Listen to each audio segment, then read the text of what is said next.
Are you being abused, or are you the one doing the abusing? Let's uncover why victims of narcissistic abuse sometimes mirror their abusers and how you can tell who the abuser really is. There are 3 crucial reasons why victims mirror their abusers. So in this context, mirroring happens when a victim unconsciously mimics their abuser's behavior, mannerisms, and attitudes.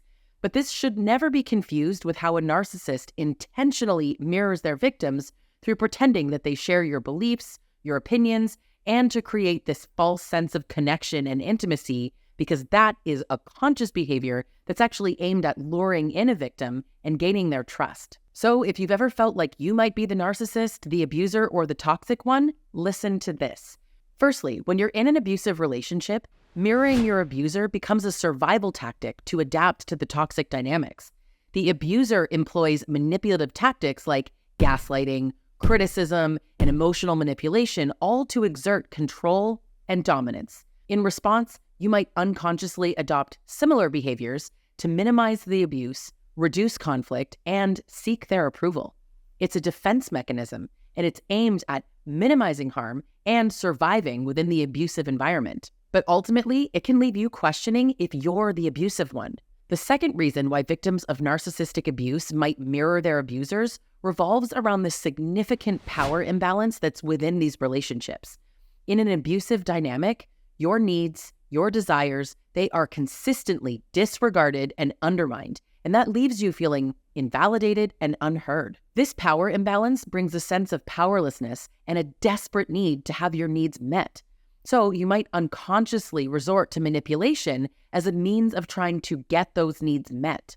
But this manipulation, it isn't driven by a desire to control or harm the abuser, but actually by this deep longing to regain a sense of control over yourself and to protect your emotional well-being within the relationship. You might find yourself being passive-aggressive, guilt-tripping, or withholding affection, all in an attempt to actually connect with your abuser. These are in many ways protest behaviors, and they're rooted in the natural human need for attachment. Protest behaviors are often displayed by victims as an attempt to regain a sense of connection, validation, and emotional closeness with the abuser. So you're seeking the good that exists in all cycles of abuse. You're seeking reassurance and to reconnect with them. So by resorting to this unconscious manipulation, essentially, you're trying to find a way to meet your needs within the limited scope that's available to you. Lastly, mirroring is an act of self-preservation. So when you show similar behaviors to your abuser, it's often an attempt to blend in or appease them, and all with the aim of avoiding further harm, criticism, and punishment. This unconscious behavior, it is deeply rooted in the fear of retaliation and a desire for stability.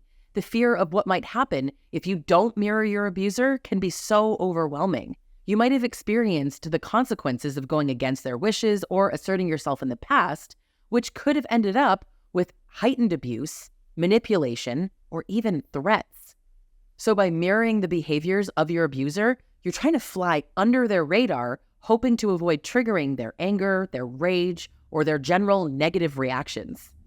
It ultimately becomes your survival strategy to protect yourself from potentially severe consequences if you were to try to have your own thoughts or needs or individuality.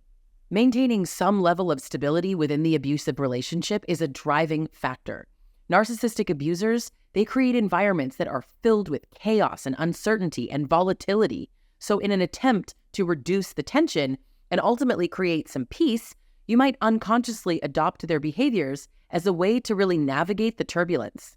It's an attempt to find temporary relief from the constant turmoil and maintain a sense of control over your immediate environment. Have you ever heard of the term narcissistic fleas?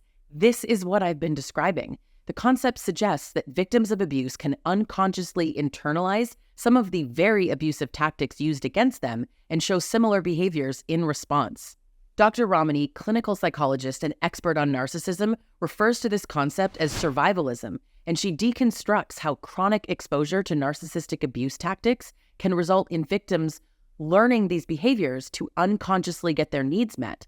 Now, she encourages victims to be kind to themselves as they attempt to unlearn some of these really awful habits.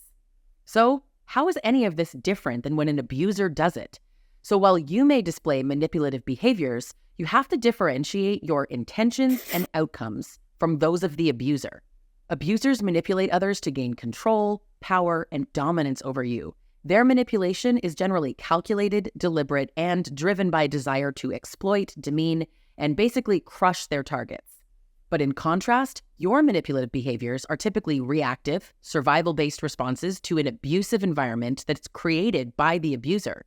You aren't seeking to control or harm your abuser, but you're actually attempting to navigate the no-win situations that are so common and prevalent in abuse cycles, and to protect yourself from harm and pain. Your abuser benefits greatly from making you believe that the relationship is mutually abusive. By doing so, they deflect accountability and they avoid scrutiny for their own actions. This manipulation helps them maintain power and control over you while undermining your sense of self, and that leads to feelings of guilt, shame, and self-blame. Did you know that the concept of mutual abuse is not universally recognized within the field of abuse dynamics? When victims are made to believe that they're mutually abusive, it can have a profound psychological and emotional consequence. You'll begin questioning your sanity, your perception, and self-worth, and you'll feel trapped and isolated. You'll feel like you can't get help or leave. The abuser will be quick to point out when they believe that you're being manipulative or controlling, and they're going to take this opportunity to blame you entirely for the problems that exist in the relationship, or they'll say, "We were both toxic," which is ultimately feigned accountability. This perception of mutual abuse reinforces the power dynamics and makes it so hard for you to recognize the true imbalance of power. This dynamic often leads you to continue hoping for the abuser's approval, working hard to get your needs met. The abuser wants you to believe that you're the problem, and then they capitalize on that belief. But the key distinction lies in the intent, impact, and outcome of these behaviors that we're talking about. Your mirroring and manipulation stem from a survival instinct and an unconscious attempt to protect yourself. The abuser's manipulation, on the other hand, it's deliberately harmful, perpetuating power imbalances, and it destroys your sense of self. I want you to know that these behaviors are generally temporary and situational, so you can unlearn them and you can move on and have healthy relationships. So, to break free from this line of thinking, it is crucial to focus on understanding your own behaviors and motivations. To help yourself out of this line of thinking, focus on your own behaviors and why you're engaging in it. Do you find yourself feeling desperate to get your own needs met? Understanding the dynamics of narcissistic abuse and its psychological impact can help you regain your sense of self and develop strategies for healing and recovery. Do you want to learn more about healing from abusive relationships? Click subscribe. Check out my books, my courses, my online educational webinars with expert panels, or you can work with me one-on-one.